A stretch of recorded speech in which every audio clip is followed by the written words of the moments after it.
Welcome to Velocity Podcast. I'm here with Trevor. We've been talking a lot, and you and your people have been talking a lot about content creation with AI, or just AI in general, really. And I want to touch base on this because I've been seeing horrible content. And I blame ChatGPT. And I blame people like us who are like, guys, use ChatGPT for content creation.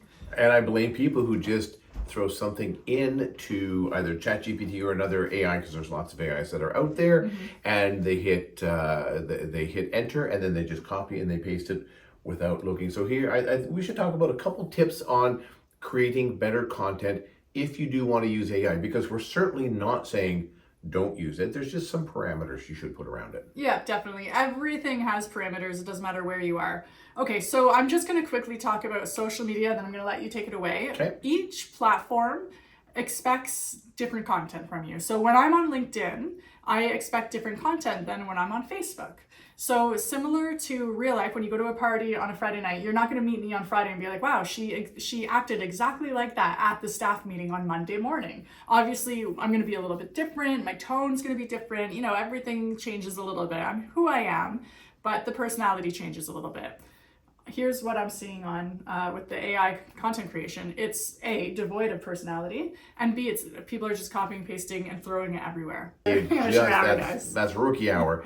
Because we are in Canada, use the English, the King's English, not the U.S. English. That's another tip that we can quickly tell if someone is actually writing this or if they just copy and pasted it from chat. And probably the most important one is create better prompts. It's a GIGO. It's a garbage in, garbage out system.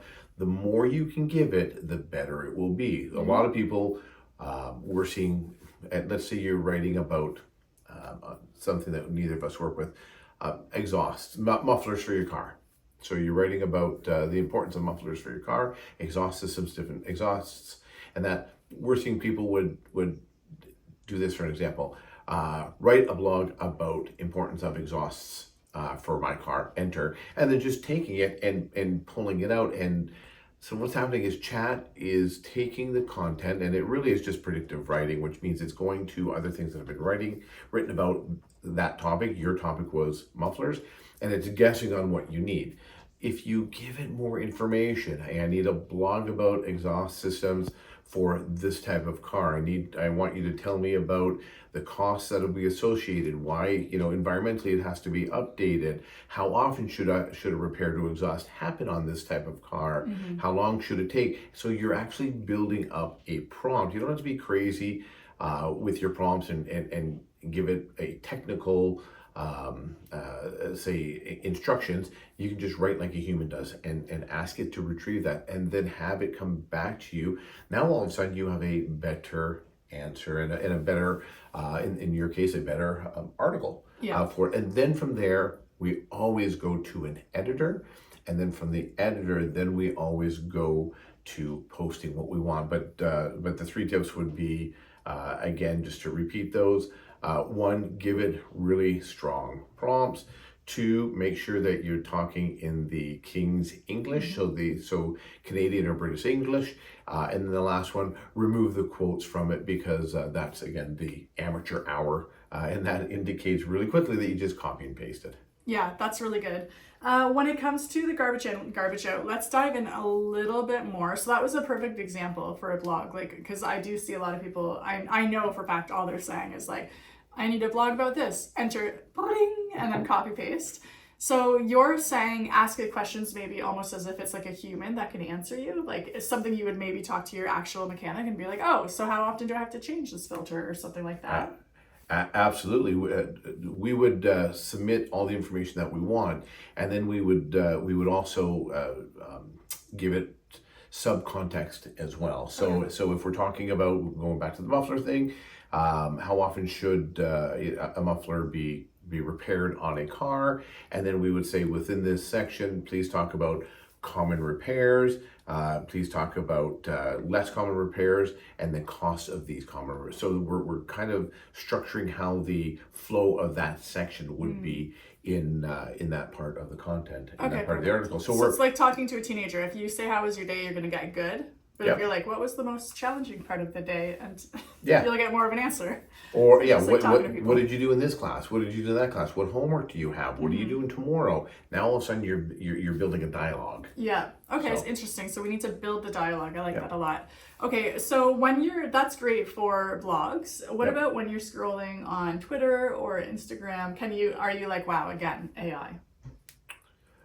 Yeah, it's a little bit harder because those are just like micro blogs. If people are putting, so we're seeing more long form blogs Yeah. on Twitter, on LinkedIn, on Facebook, and within those we're certainly noticing. Probably what we notice most is the AI imagery because it's not at the not there level. yet. So we always say this to clients. Use your own images before you use stock images. And then I would say use stock images before AI images. Oh, Because AI images are not quite there. And again, sometimes if we're searching for an image and we can't find it, we'll go and check AI. But again, you have to edit or audit the pictures. One, we thought, hey, this is not a bad image, so we put it in our file folder. And then when we pulled it out the next time, we realized that the person who was typing in the background on a keyboard had 3 hands. So you can't do hands. Can't do I hands, don't know why. can't do fingers, can't do eyes. Yeah. So Yeah, that's funny. I'm excited to see where it can go, but right now, I can't use any. At first, I was so excited. Everyone's like, "Oh, use this, use that," and then I started to. I'm like, "This is horrible." It's not. The conversation. So if you have a paid version of chat, you have chat Omni or Chat 4.0. So it's more conversational where you can talk to it. And imagine if Siri, I don't use Siri, but imagine if Siri could answer you back and then you can ask a question on top of that. They can answer you back and you could build dialogue. The conversation style is quite impressive. And it's going to, it jumped like tenfold. Like if you're impressed with what you had at the beginning of the year, if you start paying into it, what's coming down the pipe next is pretty impressive, but it still lacks. All it does is it allows you to input more information into the prompt, and that it still is going to spit out the same type of information. It's just a lot stronger, but you still have to edit it like crazy. Yeah. Sometimes it hits the mark, and then sometimes AI, there's a thing that says a hallucination. You'll hear that term. It's where it's starting to repeat itself, or it gives you answers that don't even match what you've asked. Yeah. It's just because the system is bogged down. Everyone switched from Google overnight to AI, and now the world is using it. Yeah. So it struggles, it chugs. It was down again the other day. A couple of weeks ago when it was down, people had a bit of a panic. A month and a half ago when it was down, people were really panicking. The other day when it was down, everyone's just like, it'll be up soon enough. Yeah, so I had a client who was like, oh, ethically, I don't know if I like this because it's not my ideas. It's basically plagiarism. It's taking, because AI isn't actually artificial intelligence. It's like combing a database, grabbing the relevant information, putting it in front of you.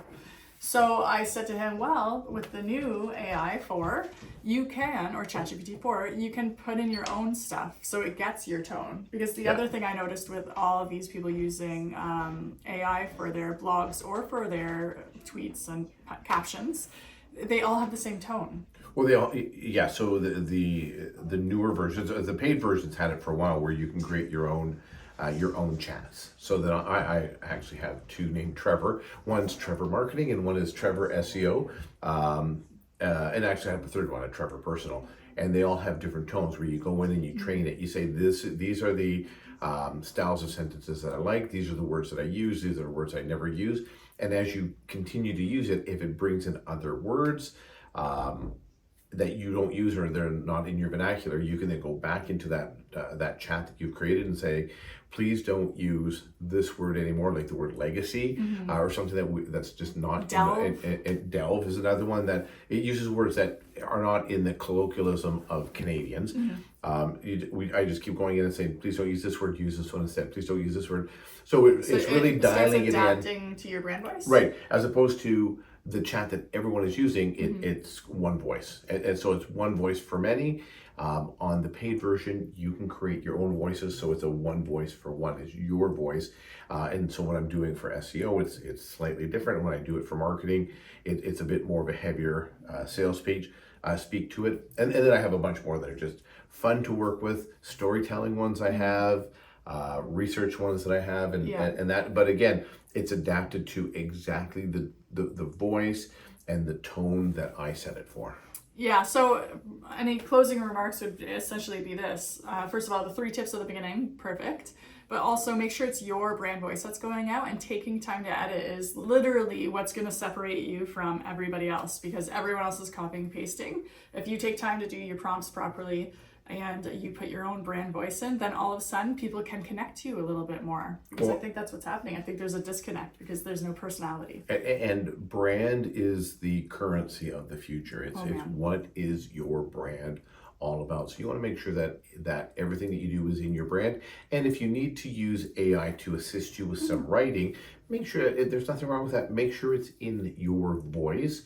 And not in a voice that you don't speak like. Exactly. All right. I hope you enjoyed this episode of Velocity Podcast. We're here to make your life a lot easier, and so you can learn a lot about marketing. Thank you, Trevor. Thanks for having me back on. It's been a while since we've seen each other.